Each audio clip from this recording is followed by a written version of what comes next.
Então eu vou começar falando um pouquinho sobre história da vacina. Não tem como falar sobre história de vacina e não relacionar com animais. Em 1798 foi criada a primeira, desenvolvida, começar os estudos com a primeira vacina natural desenvolvida no mundo. E ela foi criada por um médico, Edward Jenner. Ele era um médico ruralista e ele começou a estudar a varíola.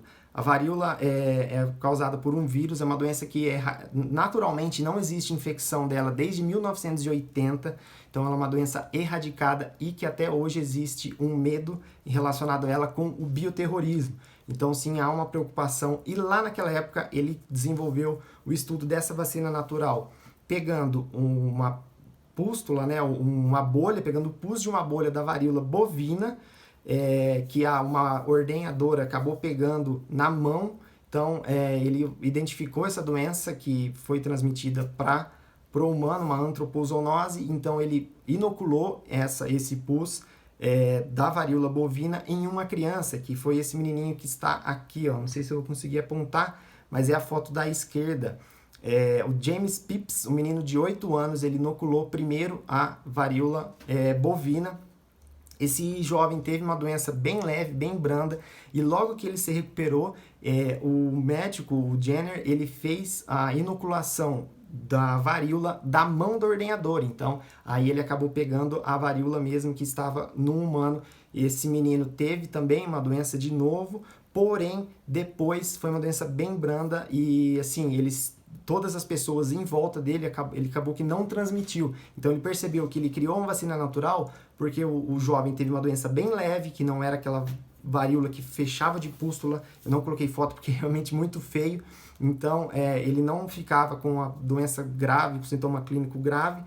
E aí desenvolveu a primeira vacina natural. E a foto da direita é ele fazendo a inoculação da varíola bovina para já começar a proteger algumas pessoas da região da época.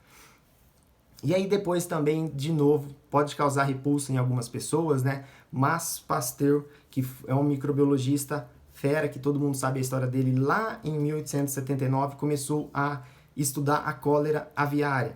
Quando ele estudava a cólera aviária, ele infectava essas aves, galinhas, com o vírus. Então, ele durante o experimento acabou não percebendo que deixou uma cultura para fora, e essa cultura envelheceu. Ele não percebeu e ela perdeu a viabilidade. O assistente dele estava de férias, então ele não estava lá acompanhando. Aí, quando o assistente dele voltou, Pasteur não estava, ele intencionalmente falou, eu vou ver o que acontece, eu sei que essa cultura não tá boa. Ele percebeu a característica dela, que não era uma cultura fresca, e acabou inoculando o vírus, da cólera aviária nessas aves, e aí as aves não morreram. E aí ele falou isso pro Pasteur chegou lá e falou assim, então agora eu vou infectar com uma cultura fresca, porque daí vai causar doença clínica e a morte das aves, porque todas as aves do teste na época morriam com a doença. E quando ele fez essa inoculação com a cultura fresca, ele percebeu que as aves não morreram, não tiveram sintoma clínico. Então aí depois ele lembrou do Jenner e falou, opa, acho que eu desenvolvi aqui também uma vacina.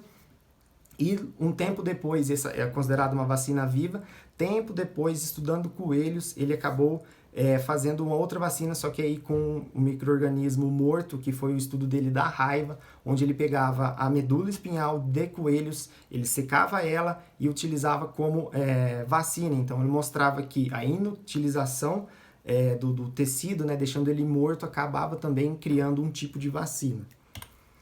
E aí eu falei sobre médico e falei sobre microbiologista, e quando entra veterinários na situação. E aí entra Daniel Salmon, que ele foi, junto com seu assistente, o Theobald Smith, lá em 85, os primeiros a descobrirem a salmonela. Eles estudaram a salmonella cholera suis, que ela causa a cólera nos suínos, e com o estudo deles, eles puderam perceber que a inutilização dessas bactérias por calor também, quando era aplicado esse material dessecado pelo calor, acabava gerando imunidade em pombos, então os pombos não adoeciam, e aí também continuou a fortificação de que material morto também pode gerar imunidade.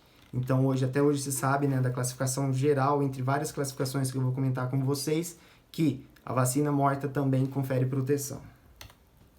E aí, chegando aqui no Brasil, falando de novo de um médico, que é o Alcides Godoy. Em 1906, ele descobriu a primeira vacina veterinária desenvolvida e patenteada no Brasil.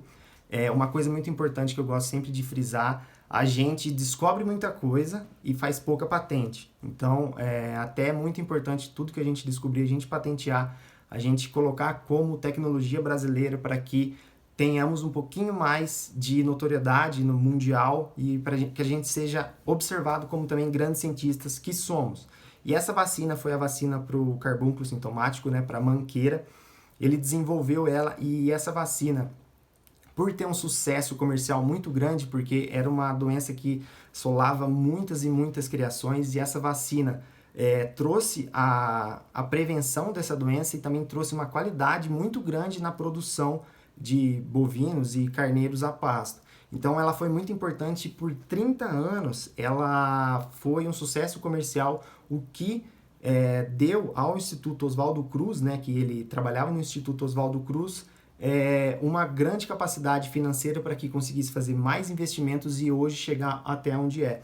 Então, o Instituto Oswaldo Cruz aí pode-se dizer que foi financiado por uma vacina veterinária desenvolvida por um médico. Então, isso eu acho muito legal também, essa relação de um médico acabar desenvolvendo uma vacina, mesmo que ela não seja uma antropozoonose, então que o animal não transmita para o homem.